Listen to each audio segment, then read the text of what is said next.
Welcome to edutech software of tech BPO pro.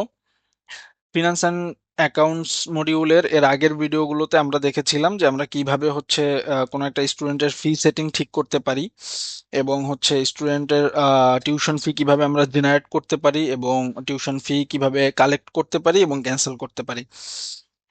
এই পর্বে আমরা দেখব যে সমস্ত অ্যামাউন্টগুলো আমরা কালেক্ট করেছি তার রিপোর্টগুলো আমরা কিভাবে দেখতে পারি এবং আমরা কিভাবে ইনকাম এবং এক্সপেন্সের অ্যামাউন্ট গুলো এডিট করতে পারি। সো আমি প্রথমেই চলে যাচ্ছি ফিনান্স এন্ড অ্যাকাউন্টস এই মডিউলে আসার পরে আমি প্রথমেই চলে যাব পেমেন্ট রিপোর্টিং এই সাব মডিউলটিতে। পেমেন্ট রিপোর্টিং এ আসার পরে প্রথমে আমরা দেখতে পারবো এখানে আমাদের পেমেন্টের একটি সামারি দেয়া আছে।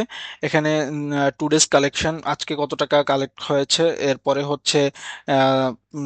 এখন আমরা ফেব্রুয়ারি মাসে আছি, তো ফেব্রুয়ারি মাসে কত টাকা কালেক্ট হয়েছে এবং কত টাকা ডিউ আছে এবং ডিসকাউন্ট কত টাকা দেয়া হয়েছে এবং 2025 ইয়ারে আমরা কত টাকা কালেক্ট করেছি, ডিউ কত আছে এবং ডিসকাউন্ট কত দেওয়া হয়েছে এবং কত টাকা এক্সপেন্স করা হয়েছে এই বছরে। এই জিনিসগুলো আমরা এখানে দেখতে পাবো। এরপরে আমরা চলে যেতে পারি পেমেন্ট কালেকশনে। এখানে আমরা দেখতে পাবো যে আমাদের কত টাকা এই পর্যন্ত কালেক্ট করা হয়েছে, কোন কোন তারিখে কত টাকা কালেকশন হয়েছে। এরপরে আমরা দেখতে পারি অনলাইন পেমেন্টস, আমরা অনলাইনে কত টাকা পেমেন্ট নিয়েছি। এখানে যেহেতু আমাদের কোনো অনলাইন পেমেন্ট আসেনি, এজন্য এখানে জিরো দেখাচ্ছে। এবং এখানে আমরা ক্লাস ওয়াইজ পেমেন্ট রিপোর্ট দেখতে পারি যে কোন ক্লাসে কত টাকা পেয়েবল আছে এবং কত টাকা পেইড হয়েছে এবং ডিসকাউন্ট কত টাকা দেওয়া হয়েছে এবং কত টাকা ডিউ আছে এগুলো। এরপরে আমরা স্টুডেন্ট ওয়াইজ পেমেন্ট রিপোর্ট দেখতে পারি যে কোন স্টুডেন্টের কোন ক্লাসের কোন স্টুডেন্টের কত টাকা ডিউ আছে এবং কত টাকা সে পে করেছে এবং তার পেয়েবল কত টাকা আছে। এরপরে আমরা মান্থ ওয়াইজ পেমেন্টস দেখতে পারি যে আমাদের কোন মাসে কত টাকা কালেকশন হয়েছে, আমরা কত টাকা ডিসকাউন্ট দিয়েছি, এই জিনিসগুলো। এবং আমরা এখানে স্টুডেন্ট ওয়াইজ পেমেন্টস দেখতে পারি যে কোন স্টুডেন্ট কত টাকা পেমেন্ট করেছে। তারপরে আমরা স্টুডেন্টের ডিউ দেখতে পারি যে কোন স্টুডেন্টের কত টোটাল ডিউ আছে। এবং এরপরে আমরা এই ডিউ ওয়াইজ একটা নোটিফিকেশন যদি স্টুডেন্টকে পাঠাতে চাই, সেক্ষেত্রে আমরা এসএমএস এর মাধ্যমে একটি ডিউ নোটিফিকেশন পাঠাতে পারি এই সকল স্টুডেন্টদের।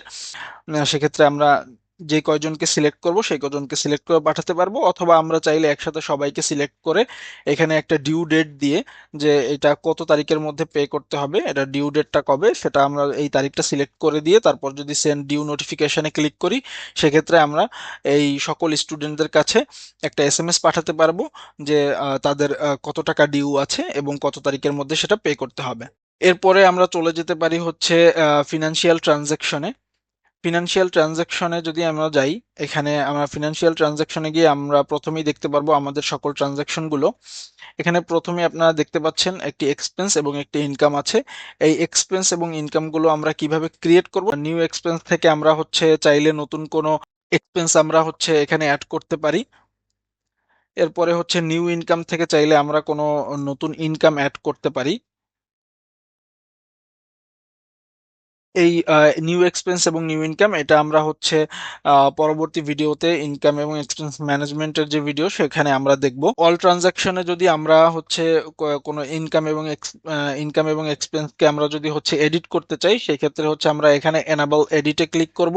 এনাবল এডিটে ক্লিক করার পরে আমরা চাইলে এখান থেকে আমরা চাইলে ডেট এডিট করে দিতে পারবো এবং চাইলে আমরা এইখান থেকে কোনো এক্সপেন্স যদি ডিলিট করতে চাই সেটাও করতে পারবো এবং এই অ্যাকাউন্ট টাইপটা আমরা চেঞ্জ করে দিতে পারবো।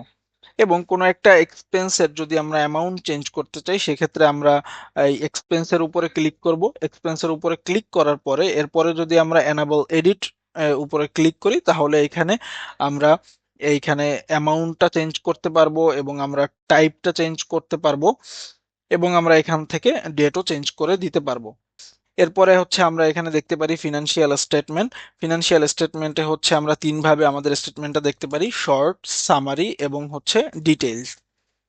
ডিটেইলে সকল ধরনের পার্টিকুলারে কোন কোন তারিখে কোন পার্টিকুলারে কোন অ্যামাউন্ট অ্যাড করা হয়েছে সেগুলো আমরা সবকিছু দেখতে পারবো এবং কত তারিখে কোন পার্টিকুলারে এক্সপেন্স হয়েছে সেই জিনিসগুলো আমরা এখানে দেখতে পাবো এবং আমাদের টোটাল এখানে হিসাবটা আমরা দেখতে পারবো যে আমাদের ফাইনাল ব্যালেন্স কত আছে।